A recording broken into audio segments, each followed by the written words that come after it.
نور voice کے معزز دوستوں، میں ہوں نور اور آپ دیکھ رہے ہیں نور وائس چینل۔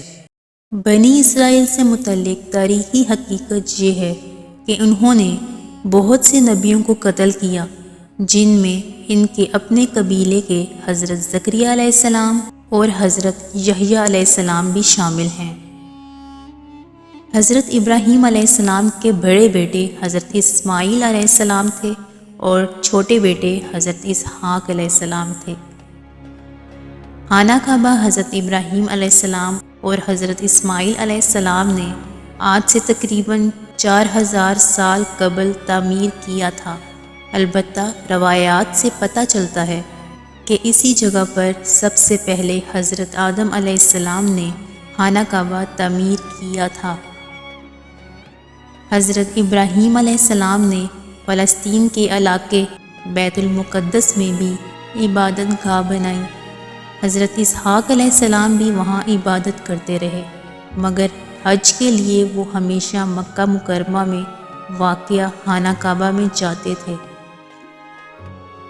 حضرت اسحاق علیہ السلام کے بیٹے حضرت یعقوب علیہ السلام تھے۔ اسرائیل حضرت یعقوب علیہ السلام کا لقب تھا۔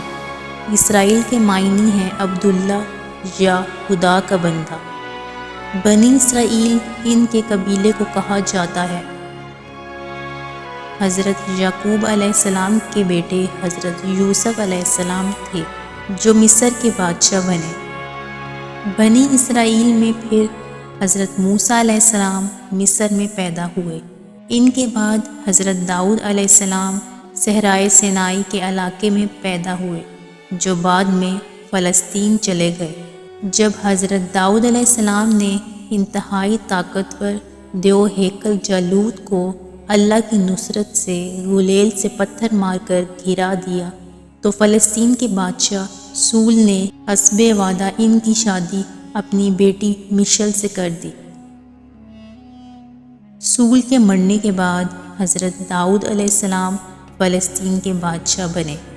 حضرت داؤد علیہ السلام کی وفات کے بعد ان کے بیٹے حضرت سلیمان علیہ السلام فلسطین کے بادشاہ بنے۔ اللہ سبحانہ وتعالیٰ نے ہوا، جن اور ہر قسم کے جانور حضرت سلیمان علیہ السلام کے تابع کر دیے تھے۔ قبل مسیح 961 سے قبل مسیح 922 کے دوران حضرت سلیمان علیہ السلام نے جنوں کی مدد سے مسجد الاقصیٰ اسی جگہ تعمیر کروائی جہاں حضرت ابراہیم علیہ السلام نے عبادت گاہ تعمیر کرائی تھی۔ 586 قبل مسیح میں یہ ریاست 2 حصوں میں تقسیم ہو گئی۔ جنوبی علاقہ پر بابل کے لوگوں نے قبضہ کر کے عبادت گاہ مسمار کر دی اور بنی اسرائیل کو وہاں سے نکال کر اپنا غلام بنا لیا۔ اس کے 100 سال بعد بنی اسرائیل واپس آنے شروع ہوئے اور انہوں نے اپنی عبادت گاہ تعمیر کی، مگر اس جگہ نہیں جہاں حضرت سلیمان علیہ السلام نے عبادت گاہ بنوائی تھی۔ 333 قبل مسیح میں سکندر اعظم نے اسے یونان کی سلطنت میں شامل کر کے بنی اسرائیل کو وہاں سے نکال دیا۔ 165 قبل مسیح میں بنی اسرائیل نے بغاوت کر کے ایک یہودی سلطنت کی بنیاد رکھی۔ 100 سال بعد یہودی ریاست پر سلطنت روم کا قبضہ ہو گیا۔ 70 عیسوی میں یہودیوں نے بغاوت کی، جسے شہنشاہ ٹائٹس نے کچل دیا اور یہودیوں کے عبادت گاہ کو مسمار کر کے انہیں وہاں سے نکال دیا۔ روم کے بادشاہ حیدریہ نے یہودیوں کو شروع میں بیت المقدس آنے کی اجازت دی، لیکن بغاوت کرنے پر بیت المقدس کے شہر کو مکمل طور پر تباہ کر کے یہودیوں کو غلاموں کے طور بیچ کر شہر بدر کر دیا اور ان کا واپس بیت المقدس آنا ممنوع قرار دیا۔ 614 عیسوی سے 624 عیسوی تک فلسطین پر ایرانیوں کی حکومت رہی اور بتایا جاتا ہے کہ انہوں نے یہودیوں کو عبادت کرنے کی کھلی چھٹی دے دی تھی، مگر انہوں نے مسجد الاقصیٰ میں عبادت نہ کی اور عرب عیسائیوں پر بہت ظلم کیے۔ اس کے بعد بازطینی حکومت آئی جس نے 636 عیسوی میں مذہبی پیشوا کے کہنے پر بغیر جنگ کے حضرت عمر رضی اللہ عنہ کو محافظ اور امن کا پیغمبر قرار دے کر بیت المقدس ان کے حوالے کر دیا۔ حضرت عمر رضی اللہ عنہ نے مسجد الاقصیٰ کی تعمیر 639 عیسوی میں اسی جگہ پر شروع کروائی جہاں پر حضرت سلیمان علیہ السلام نے تعمیر کروائی تھی۔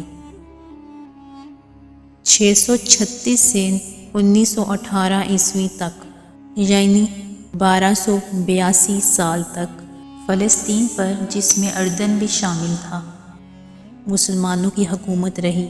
بس اس میں وہ عرصہ شامل نہیں ہے جس میں صلیبیوں یعنی عیسائیوں سے جنگیں ہوئیں۔ اس وقت تک یہودیوں کو فلسطین سے باہر ہوئے 1800 سال ہو چکے تھے۔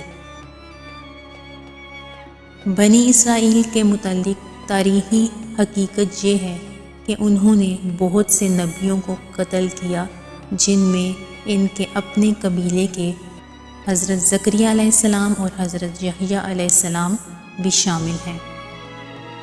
حضرت عیسیٰ علیہ السلام بھی اسی قبیلے سے تعلق رکھتے تھے۔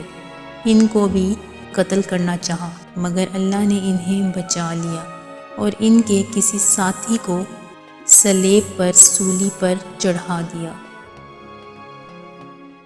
تاریخ گواہ ہے کہ یہودیوں نے ہمیشہ ظلم ڈھائے ہیں، چاہے وہ نبی ہوں یا چاہے خلق خدا، آج بھی وہ یہی کر رہے ہیں۔